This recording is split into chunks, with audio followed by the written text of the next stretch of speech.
Magandang araw po mga kawangis ko. Kung saan sulo ka man ng mundo, ito ang inyong lingkod, Anton Olson, sa mga kapwa ko OFW dyan sa Middle East, Yumkin Said. Sa mga hindi pa dyan nakasubscribe sa akin, please subscribe nyo naman ang aking channel. Ngayon po ang pag-uusapan natin ngayon tungkol naman kay Trileleng ito Hindi talaga tumitigil ang mamang to, di ba? Hindi tumitigil ang mamang to na kung ano na lang mga binabato niyang mga issue sa mga Duterte. Ito, ngayon magpapilan man siya ng plunder kay VP Sara. Talagang gusto niya talagang harangin ang pagtakbo ni VP Sara sa 2028. Nakipagpulong pa ngayon si nakipagpulong pa to si Trileleng na kung gusto nila magsanib puwerta sila ng mga Marcos at kakampeng pati dilawang gusto nila magsanib puwerta para matalo nila si VP Sara. Diba? Parang ano talaga to yung desperado na siya masyado, di ba? Tingnan mo, nakipagpulong pa siya sa mga dati niya mga kasamahan na yung tumakbo na naging talo na naman siya. Ngayon daw, paglalaanan niya ng oras para matalo lang sa 2028 si VP Sara. Ito, panorin po natin ang kanyang mga kalukuhan ng inayupak na to na nagpel naman ng plunder kay VP Sara. Yan, tagal-tagal na to 2025 out, 2022 pa to Hanggang ngayon, hindi siya makamove on si Trillanes. Tingnan mo ang kanyang mga litanya ni Trillanes. And plunder cases against Sara Duterte, makikita nila na yung iba't ibang pagdanakaw na ginawa ni Sara bilang mayor, bilang DepEd secretary, at bilang vice president. At ito, hindi ito gawa-gawa. Dokumentado ito.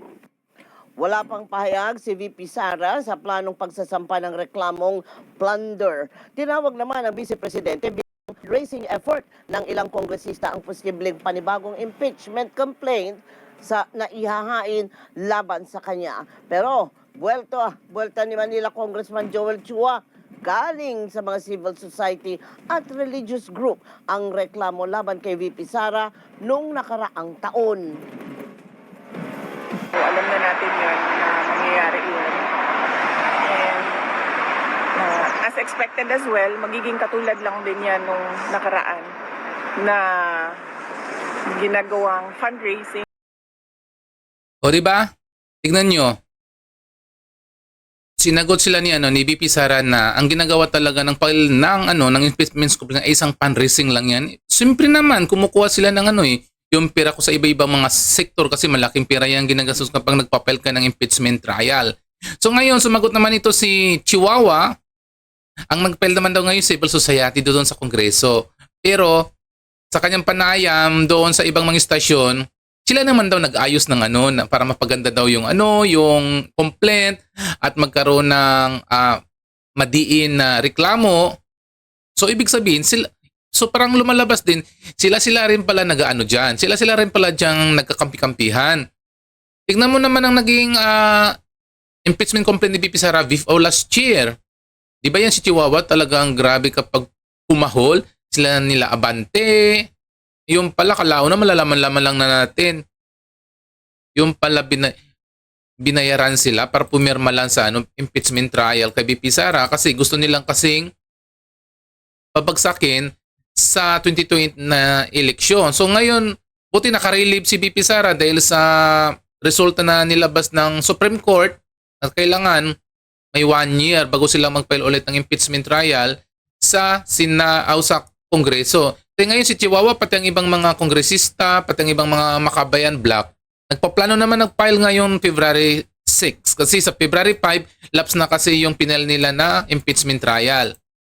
Pero tignan natin kung magmamaterialize ang kanilang isasampan na impeachment trial kay VP Sara. Pero ang nangyayari talaga, sabi ni VP Sara, parang namimira lang yata ang magpapel ng impeachment complaint sa kanilang dawan ni Bongbong Marcos yata, papalin din ng impeachment complaint. Ito naman ang sinabi ni Amy Marcos tungkol kay Bongbong Marcos na papaila ng impeachment complaint si Bongbong Marcos.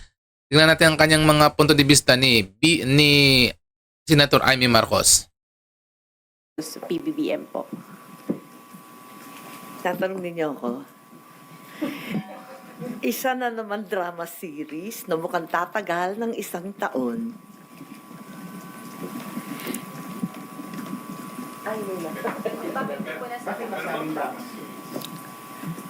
Kilala naman natin sino nag-file at anong background. Kaya, yun nga, baka drama series lang to para sa isang taon. Tagal. May understanding na video sabihin para siya naging bakuna. O gagawin siya. O, ikaw nagsabi. Tama ba yung tindi? Wala talagang pinapahamak ang media ng bonggang-bongga. Yan naman. Tama ba yung tindi ko? Yun na lang. To that effect, oo, siguro. But do you think it will succeed? Yung mga grounds na given dun sa... Hindi ko nabasang maigi kasi natatawa ako sa itsura. Bakit ma'am? At nakakatawa?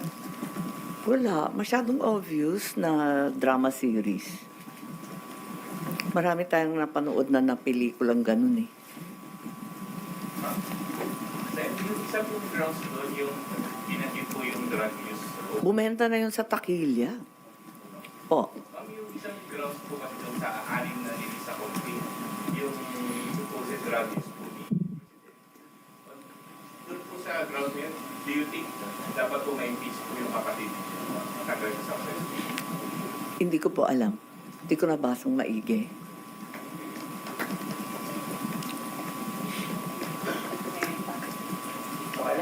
Tapos may impeachment complaint din kay VP ulit, ano? February 6 ang due date. Ayun. Nakakapagtrabaho pa po ba kayo ng mga dalawang impeachment po yung aakyat dito sa Senado? Sakali lang naman, ma'am, sakali lang. Kung lulusot yan, Senator Judge kami pareho ni Senator Marcoreta. Pero hindi na ako magkokomento tungkol sa ikalawang impeachment complaint na inaasahan tutol kay VP Sara. Pero sa O di ba mga kawangis ko, pabalik-balik na sinasabi ni Aimee Marcos ay drama series lang ang pagsampa ng kaso kay Marcos Jr. Alam niyo kung bakit? Kasi nga yung attorney o abogado na magpapail ng impeachment complaint kay BBM ay yun din ang attorney ni Lisa Marcos na nag-file din ng disbarment case kay Glenn Chong. So kaya obvious na ang mangyayaring impeachment complaint kay BBM ay drama series. Parang gusto nilang palabasin lang yan, no? Parang budol lang yan, ha? Parang gusto nilang palabasin lang na ang pinupuntirya nila hindi lang si VP Sara, pati si Bongbong Marcos, which is drama talaga yan. Kasi nga, di ba kung mapapansin nyo, simula ng 2022 hanggang ngayon, talagang pinupuntirya nila, pati ang mga kongresista, pinupuntirya nila talaga si VP Sara. So ngayon, parang pinapalabas nila ngayon na pati ang presidente, pinapailan din ng kaso para walang sinisino. Di ba? Obvious naman talaga na budol talaga ang nangyayari. Saan ka nakakita na abogado ka ng First Lady tapos yun yung magpapel ng impeachment complaint sa presidente. Kaya taman sinasabi ni Aimee Marcos na talaga drama lang ang ginagawa ng pagpapile kay Bongbong Marcos kasi hindi talaga namang mangyayari yan eh. Malaki po ang boto ng majority sa Kongreso para mag-materialize ang tinatawag na impeachment complaint laban sa presidente. Tignan mo naman ngayon ng mga kongresista pagdating sa katiwalian ng mga kakampi, ahimik ang kanilang mga bunganga. Diba? Ganyan talaga sila kahayok, inayupak talaga sila. Tingnan mo ngayon, parang nagbabalingbingan na kasi sabi ni Chihuahua, parang ngayon magkakalabasan na naman ngayon ng mga color this coming sa mga politika kasi nga makikita na nila kung sino-sino naman ang magkakalaban, sino naman ang mga magkakamping kasi nga dahil sa darating na eleksyon sa 2028. Kaya obvious naman. Kaya ngayon si Trililing, double time na pabagsakin ang mga Duterte kasi gusto niyang pabagsakin si VP Sara para hindi makatakbo sa 2028 presidential election, di ba? Kung di talaga siya may Trililing. So ayan muna mga kabangis ko sa mga kapwa ko OFW dyan kung saan panig ka ng mundo. Sa mga hindi pa dyan nakasubscribe sa akin, please subscribe my channel naman dyan. And sa ngayon, masalam and bye-bye.